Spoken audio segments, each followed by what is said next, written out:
Alright, so here's the wastegate, and I did end up finding the problem. It's just cheap eBay shit that I should have looked at before actually using. Yeah, okay, first of all, let me show you the valve. The valve is not centered. It's hard to tell. You gotta really, with the light on, you might be able to see. So the valve is actually touching the housing on this side, and it's gapped out on this side. Touching the housing right there. Over here it's got a gap. So the valve is actually seized. I cannot push it down no matter like how hard I try. I should be able to at least budge it a little bit. I can't move it at all. The valve is seized. And it's because it's crooked. The top of the housing is crooked. You know, it's not centered. It looks like these little bosses here that the bolts go into are supposed to go through this bottom plate. Well, this is not going through the plate. It's actually hitting the plate, so it wasn't able to tighten down straight. So it's basically the entire valve is just off center and it's seizing up. So, I mean, you get what you pay for, obviously. I'm going to see if I can take this apart. Maybe drill out this bottom plate so that the boss can go through it like it's supposed to and sit flush. It's not supposed to be gapped like that. It's supposed to be flat like this side, but no, it's not flat at all.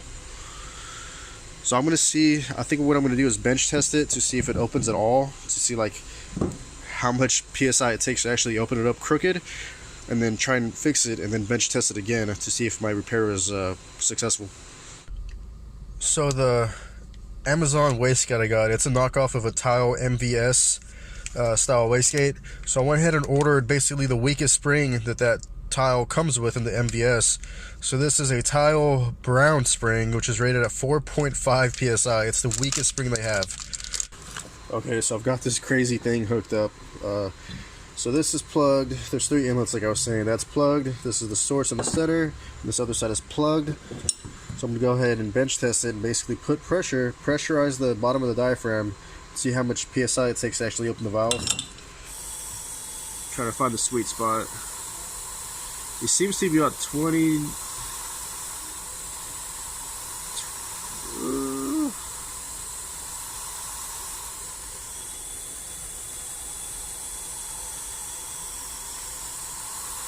I'm going to say about 29 to 30 PSI is when it fully opens up. And this is the way you got to do it so you don't damage the threads, because with just one bottle on there, it's going to put too much stress. If you care about your wastegate, put a rag or something. Don't just put the vise on it like I'm doing, but you know, I don't care about this wastegate because it's a piece of crap. Got one last one. That's it. Should come apart now.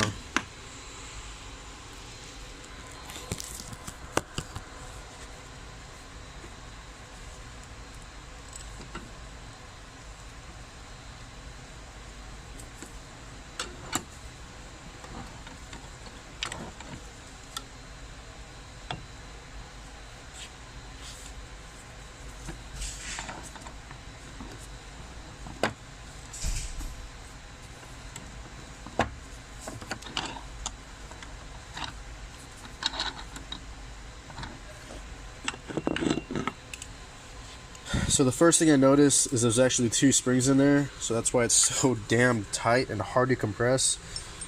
It's supposed to be 14 psi, but if it's 2 springs stacked, it's gotta be more than that. What I'm gonna try doing first is I'm gonna get the flange straightened out, fix the crooked valve, and probably install this medium spring and see where that ends up. Okay, so I've completely taken apart the wastegate. Pop the diaphragm off from the top of the valve. It just has 3 tiny little security torques going through. Let's see, 1, 2, 3. They go all the way through, and they go in this little indentation over here. That's what actually holds the valve to the diaphragm. Okay, so I got that taken apart. Got those little security screws in there. So right here you can tell where it's binding. The plate is actually pinched right here. That little threaded boss is supposed to go through the hole, but instead it was hitting the plate and basically was not allowing it to sit flush. I mean, I'm not even sure why it needs this. I think this is just like some sort of heat shield. What's up now? Oh my god, that's never gonna work right again. So this little heat shield was just too far messed up to even try to reuse. It's like the bolt pattern's off or something. I don't know. I didn't want to waste my time dealing with that. So I just installed the medium size ring. It came with this large and a small, and the medium is actually the 14-pound spring. This is probably, I don't know what the hell this is, but that smaller spring that was inside of this one is actually 14 psi, pretty much on the money. I'm gonna try to do this as slow as possible so you can see. Look, it's cracking.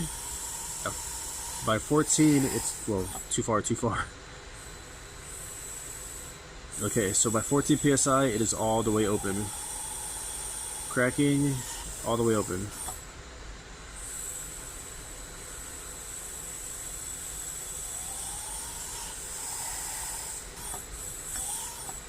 This is very hard to do. 14 psi, it's all the way open. The valve is centered. There's a gap all the way around. It's not touching the housing anymore.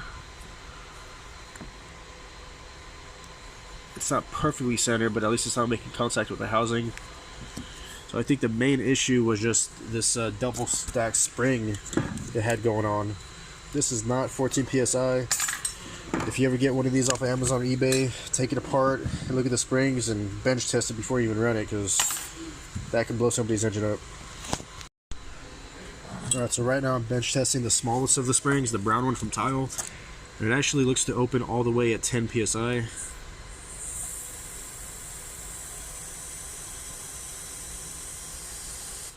So when I get home, I'm going to throw this in the car and see if I have any boost control.